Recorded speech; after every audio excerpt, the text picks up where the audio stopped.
Hay capítulos que uno lee y, bueno, se olvidan, pero hay otros que de verdad nos obligan a detenernos. Alma 28 es uno de esos. Un relato breve pero potentísimo, donde la muerte masiva y la salvación espiritual chocan de frente. Hoy nos vamos a meter de lleno en esta mezcla tan compleja de guerra, de dolor y al mismo tiempo de esperanza. Y es que esta pregunta es, de verdad, el corazón del capítulo, y si lo pensamos, resuena a lo largo de toda la historia.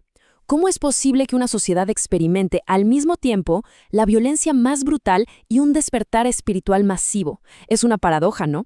Y es justo lo que vamos a explorar. A ver, para empezar a entender esta paradoja, tenemos que ver sus dos caras. El texto nos pone delante dos eventos monumentales que están pasando a la vez. Por un lado, una de las guerras más sangrientas que se habían registrado, y por otro, una de las conversiones misionales más exitosas de la historia. Pensemos en esto por un segundo. Por un lado, la destrucción, una guerra brutal, total, con un número de muertos que sacudió a toda la nación. Y por el otro, una reforma espiritual como nunca antes se había visto. Miles y miles de personas abrazando una nueva fe, naciones enteras cambiando de rumbo. Es creación y aniquilación, pasando en el mismo momento y en el mismo lugar. Pero claro, esta guerra no fue solo un dato en un libro de historia. Tuvo un costo humano, devastador. Y lo interesante es que el texto no solo nos da números, sino que se detiene a detallar el profundo dolor, ese sentimiento que lo impregnó todo. Hablemos del número, porque es impactante. Decenas de miles. El propio registro recalca que esta cifra fue excepcional, incluso para una cultura que, digamos, ya estaba acostumbrada a la guerra. O sea, no hablamos de una estadística más. Esto fue una verdadera catástrofe, tanto para la población como en lo emocional. Y claro, la consecuencia directa de todo esto fue un duelo nacional. El texto describe una sociedad entera sumida en el luto, un dolor que no se quedó en el campo de batalla. No, dejó una herida profundísima, una que iba a pasar de generación en generación. Y aquí es donde el texto se vuelve súper personal. No nos habla de un dolor abstracto, sino que le pone nombre y apellido. Nos habla del sufrimiento de los hombres que perdieron a sus compañeros de batalla y a sus familiares, de las mujeres que lloraron a sus esposos y a sus hijos, y de los niños que de un día para otro se quedaron huérfanos. Es un retrato íntimo de la devastación.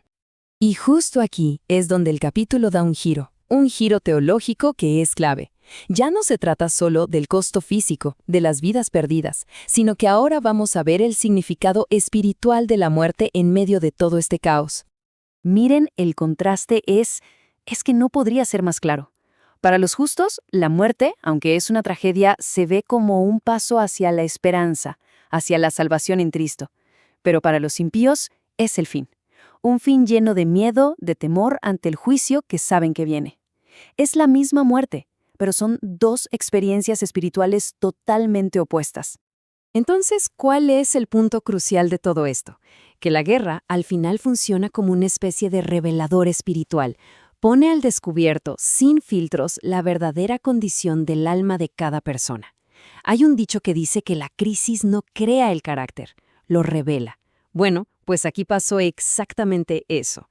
La guerra reveló quiénes vivían con una base de fe sólida y quiénes no. Ok, pero para entender de verdad la genialidad de este capítulo, hay que dar un paso atrás y ver el panorama completo. Porque Alma 28 no es solo una historia de guerra, es una pieza clave, como un engranaje en toda la estructura del libro. Y hay un concepto literario que le queda como anillo al dedo, el de bisagra narrativa. Piensen en la bisagra de una puerta. Cierra una habitación y al mismo tiempo abre la siguiente. Pues eso es exactamente lo que hace este capítulo. Es un punto de transición magistral. A ver, ¿cómo funciona esto en la práctica? Miren, primero tenemos el cierre. Con esto termina ese ciclo increíble de 14 años de la misión de los hijos de Mosía. Luego, en el medio, como la bisagra, está Alma 28, que procesa todas las consecuencias de esa misión. Y esto, a su vez, ¿qué hace? Abre la puerta al siguiente capítulo, que es el lamento superpersonal de Alma, una reacción directa a todo lo que acaba de pasar. Entonces, ¿con qué ideas clave nos podemos quedar? Primero, que la conversión de miles de personas, aunque fue algo gigante, no borró de un plumazo el odio que se había acumulado por generaciones. Las cosas son más complicadas.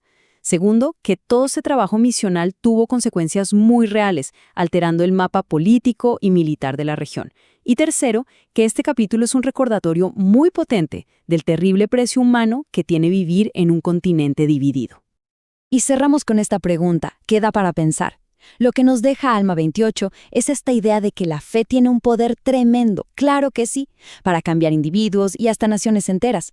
Pero también nos obliga a preguntarnos, ¿cuáles son los límites de esa transformación cuando se enfrenta a odios históricos, a conflictos tan profundos? La pregunta que queda flotando es, ¿basta con la fe para sanar heridas tan antiguas? Y lo que el texto parece sugerir es que el camino existe, sí, pero no es fácil. Es un camino doloroso y muy complejo.